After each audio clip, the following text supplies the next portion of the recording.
Depuis que j'ai commencé ma chaîne, il y a plein de théories que j'ai jamais eu l'occasion de vous partager, soit parce qu'elles sont trop simples et qu'il n'y a pas grand chose à développer, ou justement parce que ce sont avant tout des idées et qu'il n'y a là encore pas suffisamment de matière pour les développer. Aujourd'hui, j'ai envie de réunir certaines de ces idées et de vous les partager à travers une seule et même vidéo. Aussi, j'en profite, mais c'est typiquement le genre de théorie que vous pouvez retrouver sur mon TikTok ou les shorts sur YouTube. Donc si ça vous intéresse, n'hésitez pas à aller voir. Dans tous les cas, je vous mets tous les liens en description. Ne perdons pas plus de temps et commençons avec la première théorie.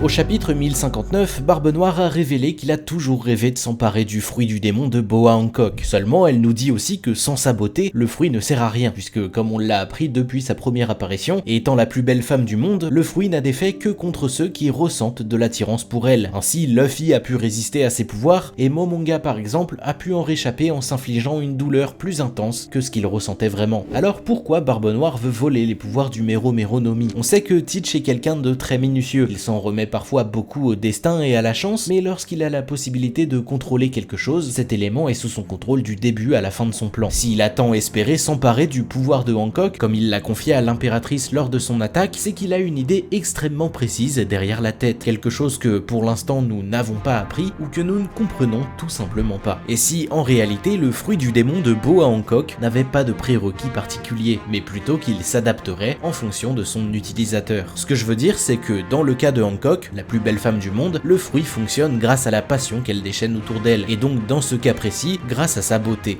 Dans le cas de son Séraphin néanmoins, qui possède les mêmes pouvoirs et donc les mêmes propriétés, Oda a révélé dans le SBS du tome 106 qu'on ne parle dans son cas pas de la même attirance, des mêmes sentiments, mais que pour S-Snake, son pouvoir fonctionne parce que les gens la trouvent adorable, comme un enfant qu'on trouverait mignon par exemple. Ici, même si les cas sont assez similaires et sont globalement liés à la même chose, on a deux exemples différents qui nous montrent que le fruit s'est adapté au cas particulier de S-Snake. En partant de ce constat et de la forte volonté de Barbe Noire à vouloir s'emparer de ce fruit, est-ce qu'on ne pourrait pas en déduire que ce pouvoir fonctionne grâce à la beauté de son utilisateur dans le cas de Boa Hancock, mais que dans un autre cas par exemple, et notamment celui de Teach, ça fonctionnerait complètement différemment. Peut-être qu'en réalité, le Mero Mero no Mi fonctionne surtout à partir de ce qu'inspire son utilisateur autour de lui. Ce qui veut dire que dans le cas de Boa Hancock, c'est l'attirance qu'on ressent pour elle, qui est directement liée à sa beauté naturelle. Dans le cas de S-Snake, comme on l'a vu, c'est parce que c'est une enfant. Et pour Teach, on pourrait imaginer que le fruit fonctionnerait grâce à la peur qu'il inspire autour de lui par exemple, la crainte ou le stress provoqué en le voyant débarquer.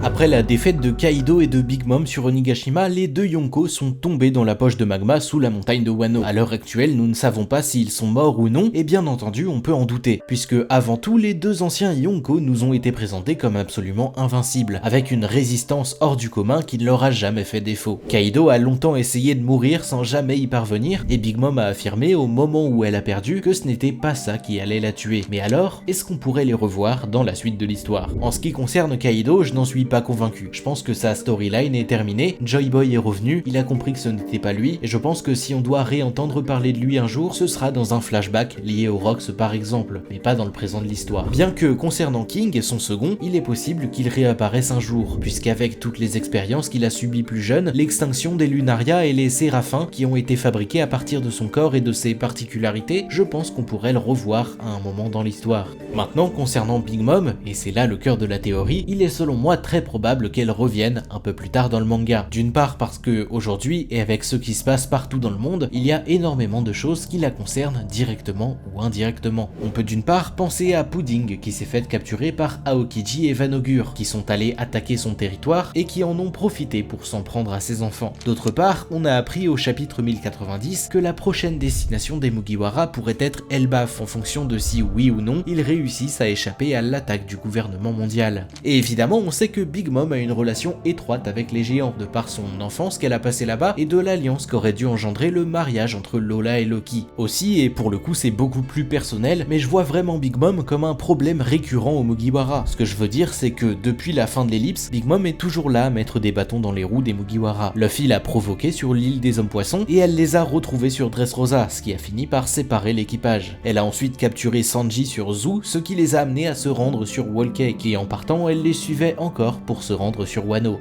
Big Mom est là depuis qu'ils sont entrés dans le Nouveau Monde, et elle n'est pas prête de les laisser tranquilles, du moins jusqu'à ce que quelqu'un ne l'arrête définitivement. En tout cas, c'est comme ça que je vois les choses. Maintenant, vous l'avez compris, je pense que Mama est toujours vivante, qu'elle va à nouveau intervenir dans l'histoire à un moment ou un autre, et qu'elle a peut-être même déjà réussi à quitter Wano Kuni. Ce qui me fait dire ça, c'est que pendant la guerre de Nigashima, la partie de son équipage qui l'accompagnait n'ont servi absolument à rien. Ils se sont fait éjecter par Marco et n'ont plus jamais rien fait après. Perospero a réussi à se mêler à la guerre, mais pour Smoothie, Daifuku ou Mondor pour ne citer que, après s'être fait virer 2 fois de la cascade, ils n'ont plus jamais rien fait. Et je sais pas vous, mais personnellement je doute beaucoup du fait que Oda prenne le temps de dessiner des choses qui ne servent à rien. Selon moi, s'il a pris le temps de les inclure à ce moment-là de l'histoire, c'est qu'ils ont forcément fait quelque chose qui va servir à un moment ou un autre. Et peut-être qu'on parle simplement ici du sauvetage de leur mère après sa défaite. Au chapitre 1053, Morgan nous avait dit que le dernier message du Cypher Pole indiquait qu'il faisait face au navire de Big Mom. Et donc si on en croit Big News, ça veut dire que, en voulant quitter Wano, le gouvernement est tombé face à l'équipage de Big Mom, qui rappelons-le n'avait servi à rien pendant la guerre de Nigashima, et qu'ils se sont fait battre puisqu'ils n'ont plus jamais donné de nouvelles après ça. Aussi, les éruptions sous-marines que les deux Yonko ont provoquées après leur défaite auraient pu leur permettre de sortir de ces poches de magma. L'équipage de Mama aurait alors pu la retrouver, vaincre les agents du Cypher Pole qu'ils ont rencontrés pour finalement réussir à quitter Wano sain et sauf. Selon moi, Big Mom n'a pas encore dit son dernier mot. Je pense qu'elle va revenir, envenimer la situation sur Elbaf avant de partir se confronter à Barbe Noire afin de retrouver Pudding, et qui cette fois-ci se fera battre pour de bon par le plus grand concurrent de Luffy.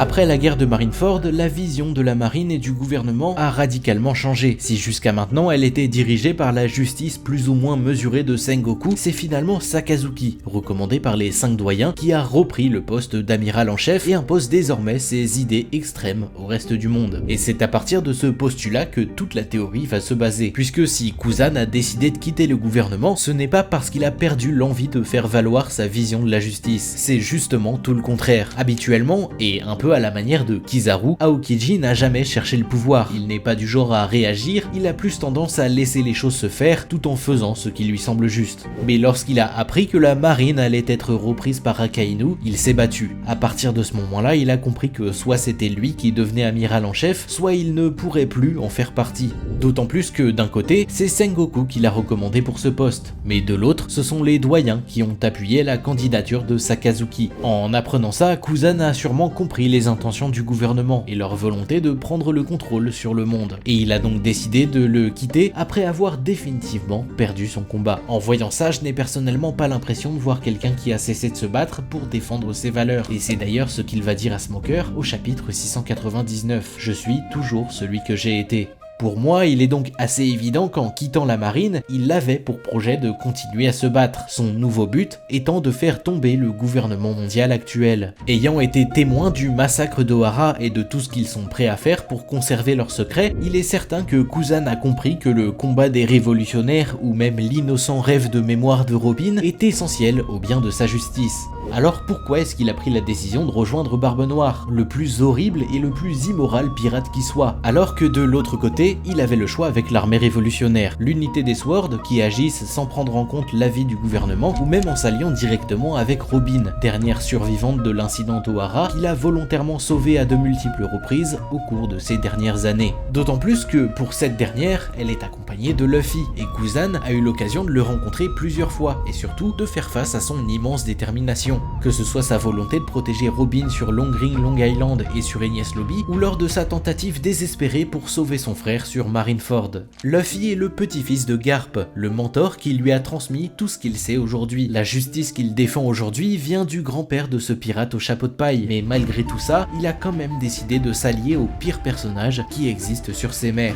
Dans le chapitre 1081, lors de la rencontre entre Teach et Kuzan, le Yonko lui a demandé de le rejoindre, proposition que l'amiral a d'abord refusé avant de se laisser convaincre lorsqu'il a compris qu'il n'avait pas besoin d'avoir les mêmes visions des choses. Avec tout ce qu'on a vu ici, on comprend que Aokiji tient toujours à faire valoir sa vision de la justice et que même en rejoignant le plus affreux des pirates, il cherche toujours à défendre directement ou indirectement les valeurs qu'il a héritées des enseignements de Garp. C'est pour cette raison que je pense que Kuzan a rejoint l'équipage de Barbe Noire non pas pour l'aider, mais pour le surveiller, qu'il a dû, comme Kobe, repenser au dilemme que Garp leur avait enseigné au moment où ils sont entrés entrer dans la marine. S'ils ont le choix entre sauver la vie d'un vieillard ou celle d'un jeune garçon, il ne faut surtout pas hésiter et privilégier l'avenir de ce monde. Tout comme Kobe qui a dû laisser Garp derrière lui sur la ruche, Aokiji est allé au bout de son combat afin de maintenir sa couverture dans l'équipage pour le bon déroulement de son plan. En aidant Robin à quitter Ohara, je pense qu'il a compris que la lecture des poneglyphes est essentielle à la chute du gouvernement mondial. En voyant Luffy se battre pour son frère et pour son équipage, je pense qu'il a compris en qui il fallait placer sa confiance pour accomplir la quête laissée par Roger. Et en voyant les objectifs de Teach et ce qu'il est prêt à faire pour y parvenir, je pense qu'il a compris qui finira par leur poser le plus de problèmes. Roger est arrivé trop tôt, quelqu'un finira par le surpasser. C'est la conclusion que l'ancien roi des pirates tirait après avoir découvert le plus grand secret du monde. En repensant à la prophétie des rois des mers et en faisant le lien avec la prédiction de Shirley annonçant la future naissance de Poséidon, Roger a compris que malgré ce qu'il avait accompli, quelqu'un allait devoir le surpasser. Plus le manga avance, plus on se rend compte que l'innocent rêve de liberté de Luffy est en fait quelque chose de nécessaire, un objectif crucial qui permettra au monde de se libérer d'un mal qui en prend le contrôle depuis plus de 800 ans. Évidemment, vous le savez tous, mais ce mal est bien sûr le gouvernement mondial, dirigé dans l'ombre par Im, sous couvert du Conseil des 5 doyens. Actuellement, on ne sait pas ce qu'est leur principal objectif, si ce n'est continuer d'appliquer cette domination dont on vient de parler. Mais une chose est sûre, c'est que le monde de demain sera complètement différent, et Luffy, héritier de Joy Boy et l'incarnation même de Nika, le dieu du soleil, est sans aucun doute celui qui parviendra à lever l'aube sur ce monde, offrant ainsi à quiconque la liberté de réaliser ses plus grands rêves. Et en parlant de ça, je pense tout naturellement à Kobe, qui, dans la situation actuelle des choses, ne pourra pas réaliser son rêve. C'est en rencontrant Luffy qu'on a appris que le plus grand rêve de Kobe était d'un jour entrer dans la marine, un rêve qu'il a pu réaliser grâce à l'homme qu'il venait de rencontrer et qui, au fur et à mesure qu'il évoluait et prenait confiance en lui, s'est transformé en une volonté encore plus grande, celle de devenir amiral de la marine.